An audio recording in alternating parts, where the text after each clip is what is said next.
Hi, Wenzl from Hooch here. I would like to talk about energy and resonance and vibration. Sound is the vibration of the air, and resonance is the amplification of certain frequencies. So if you have a guitar, for example, the body of the guitar amplifies certain harmonics in the strings and creates the sound of the guitar.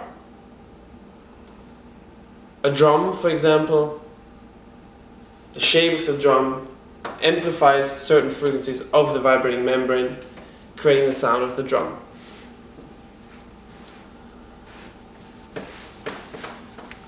I think there's vibrations not just in the air, there's also vibration in space. And it's not just my personal belief, you can also prove that by using your cell phone. Cell phones are not vibrating air. Cell phones work with electromagnetic vibrations, which are vibrations in space. It's also proven that human beings transmit electromagnetic vibrations. In fact, the heart of the human being transmits, I think, 500 times more electromagnetic vibrations than the brain does. And communicating with people, it's just like playing a guitar. Certain frequencies will vibrate depending on what guitar you play. If you play a ukulele with a small resonance body, different harmonics will be amplified than if you play a big guitar. And it doesn't matter, the size is not what I'm trying to talk about. It's the fact that each resonance body amplifies different vibrations. And I believe every human being also amplifies different vibrations. Every human being resonates on a different frequency. And you can see that really clearly when you have one person act really angry towards a monk, for example. The monk is highly unlikely to get upset. If you have that same angry person talk to somebody that has an anger problem, they probably end up fighting. Because his vibrations will find resonance in the other person. On a fundamental level, I think every human being is made out of two energies. The loving, compassionate, collaborative awareness, and the competitive, greedy, fearful, thinking resonance. You could say this is the resonance of the mind, this is the resonance of the soul. But this is a little bit religious sounding, so I'd rather not use the word soul and just talk about those two frequencies, sets of frequencies. So every human being has both those sets. If you talk to a person, the way you talk to them, you will bring out certain frequencies. The way, what you focus, what you see in that person will make what you're seeing vibrate in the other person. And you can try that firsthand. Just go approach somebody, talk to them, perceive them as something, and see how that something will start to come alive in that person. You can go to a person, see him or her as a loving being, as a great person, and all of a sudden you'll see the light just to start coming out of that person.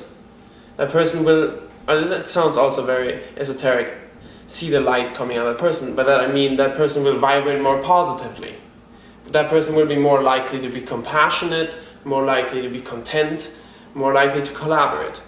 But you can do the same thing and see in another person an egoistic, selfish, greedy creature, and that will start vibrating in that person. And that person will act that way towards you. And that's what you see really clearly in two people fighting with each other. it's a feedback loop of energies, where the aggression finds resonance in the other person, that gets amplified and finds resonance in the other person, and that person is cycling back negative energy and hitting each other with their fists. The ego essentially prevents us from perceiving these energies consciously. The ego is almost like this thick shell that we can't see, that is around us, that prevents us from perceiving energies. But that doesn't mean that we're not affected by them. Quite the opposite. I think if you don't perceive energies, you're way more affected by them, because you're controlled by them. If you talk to a person, that person sends you a certain frequency, you receive it and you act on it without noticing that this person is sending you a specific energy, then you are being controlled by energy.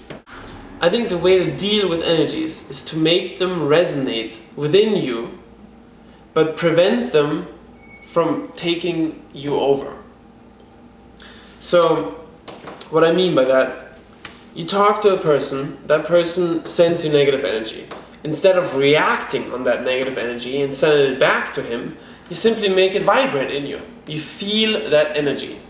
The monk has a really steady vibration pattern. It barely shifts.